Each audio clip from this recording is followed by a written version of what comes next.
दिनों दो संस्थाओं ने प्रदूषण को लेकर के अपनी रिपोर्ट जारी की, जिसमें पहले अंतर्राष्ट्रीय संगठन IQAir.com स्वीडन की जो संस्था है उसकी रिपोर्ट आई थी, जिसमें दुनिया के अंदर और भारत के अंदर अलग अलग शहरों में प्रदूषण के क्या स्तर हैं, PM 2.5 का क्या स्तर है, PM 10 का क्या स्तर है, इसको लेकर के रिपोर्ट जारी की गई थी। और उसके बाद सेंटर फॉर साइंस एवं एनवायरनमेंट CSE की रिपोर्ट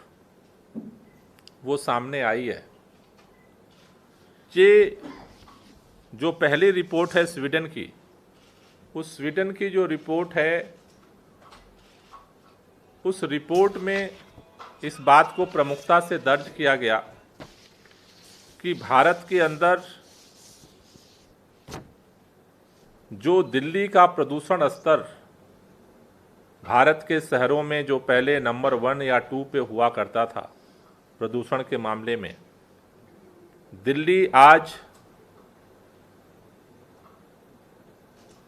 अपने प्रदूषण को कम करते हुए आज वो 10वें नंबर पे पहुंच चुकी है। उसके ऊपर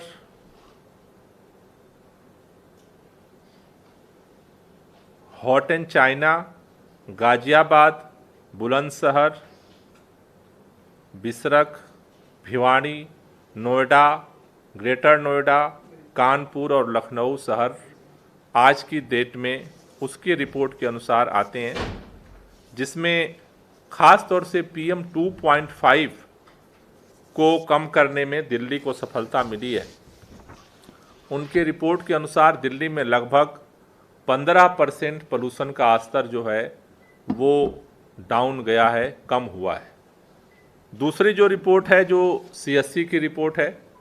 जो लगभग 150 से ज़्यादा पेजों की रिपोर्ट है जो CSE ने जारी की है। इस रिपोर्ट के अनुसार दिल्ली के अंदर लगभग इन्होंने 2 आंकड़ा लिया है। पहले CSE ने 2015 से 17 के बीच में अपना अध्ययन किया था, और उसके बाद इन्होंने अभी 18 से 20 के बीच में अपना अध्ययन किया है दिल्ली को लेकर के। और इनके रिपोर्ट के अनुसार दिल्ली में पर्टिकुलर 2.5 का जो स्तर है 25% से ज़्यादा कम हुआ है, जो दिल्ली के लिए ख़ास तौर से एक उल्लेखनीय जो है वो विषय है। इस रिपोर्ट में जो बहुत सारे तथ्य रखे गए हैं, लेकिन मुख्य तौर पर ये रिपोर्ट 5 बिंदुओं पर फोकस करती है जो पिछले दिनों अरविंद केजरीवाल जी के नेतृत्व में दिल्ली सरकार ने जो काम किया। दिल्ली पहला राज्य है जिसने अपने राज्य के अंतर्गत आने वाले पावर प्लांट जो प्रदूषित गैस पैदा करते थे उसको बंद कर दिया। अभी लगातार सुप्रीम कोर्ट के कहने के बावजूद 12 ऐसे प्रदूषणकारी संयंत्र दिल्ली के आसपास चल रहे हैं जो आज तक बंद नहीं किए गए। पिछले 6 महीने से मैं भी लगातार फॉलो कर रहा हूं और लिख रहा हूं, लेकिन ना तो केंद्र सरकार के कान पर जूं रेंग रही है और न तो किसी राज्य के सरकार पे कान पर जूं रेंग रही है, और वो संयंत्र लगातार प्रदूषण को पैदा कर रहे हैं। दूसरी जो CSE ने जो रिपोर्ट में अपनी दिल्ली सरकार के इनिशिएटिव की चर्चा की है, दिल्ली के अंदर पहला ऐसा राज्य है जिसने हॉट स्पॉट चिन्हित किए हुए हैं। 13 हॉट स्पॉट दिल्ली के अंदर चिन्हित किए हुए हैं, जहां पर माइक्रो लेवल पे प्रदूषण को रोकने के लिए मैनेजमेंट होता है, उसकी मॉनिटरिंग होती है, जिससे कि प्रदूषण के जो छोटे छोटे कारक हैं, चाहे वो डस्ट पोल्यूशन के कारक हों, चाहे वो ग्रीनरी के हों, चाहे वो बर्निंग के हों, चाहे वो एयर पोल्यूशन के हों, उन सब चीज़ों को हॉट स्पॉट पे काफ़ी बारीकी के साथ मॉनिटर किया जाता है और जिसका इम्पैक्ट दिख रहा है कि ये 25% हम पोल्यूशन को कम करने में सफल हुए। तीसरा पॉइंट जो उन्होंने आइडेंटिफाई किया है कि दिल्ली पहला राज्य है जो अपने इंडस्ट्रियल एरियाज को पीएनजी गैस का सब्सिडाइज्ड रेट पर कनेक्शन दिया है। आज पहला राज्य दिल्ली बन गया जहां 100% जो इंडस्ट्री है वो पीएनजी गैस पर कनेक्ट हो चुकी। जो भी ऐसे जैसे पेट कोक था, कोयला जैसे जो प्रदूषणकारी जितने ईंधन पर आधारित जो भी इंडस्ट्री थी वो सारे को बंद कर दिया गया।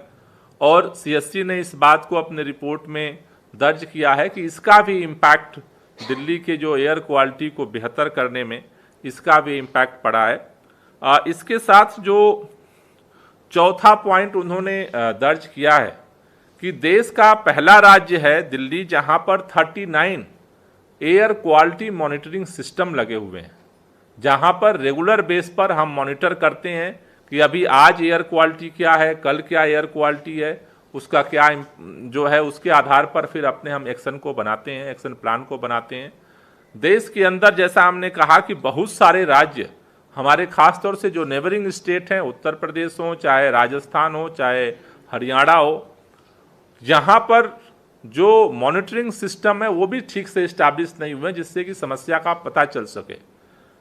इसके साथ साथ जो सीएससी की रिपोर्ट में जिस बात की तारीफ सरकार की गई है वो है कि दिल्ली पहला राज्य है जिसने अपना इलेक्ट्रिक वाहन पॉलिसी को लेकर के आया है कि जो धीरे धीरे दिल्ली के अंदर हम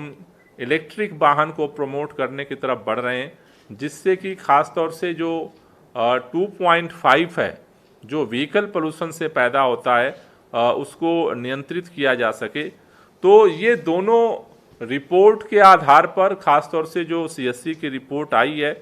कि दिल्ली के अंदर जो इनिशिएटिव लगातार लिए जा रहे हैं जिसको उन्होंने दर्ज किया है। इसके अलावा जैसा आप सब जानते हैं कि दिल्ली सरकार इन्वायरमेंट को लेकर के एंटी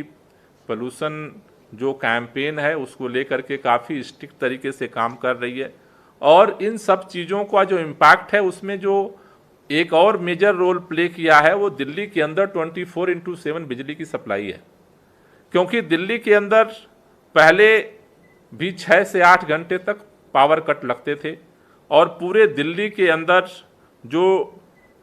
तमाम तरह के जो हमारे व्यापार हैं, चाहे तमाम तरह के जो कारोबार हैं, उसके लिए डीजल का जनरेटर सेट चलता था। सनराइज समाचार को सब्सक्राइब करें और बेल आइकन को ऑल पे सेट करें ताकि आप हमारी आने वाली वीडियो का नोटिफिकेशन सबसे पहले पा सकें।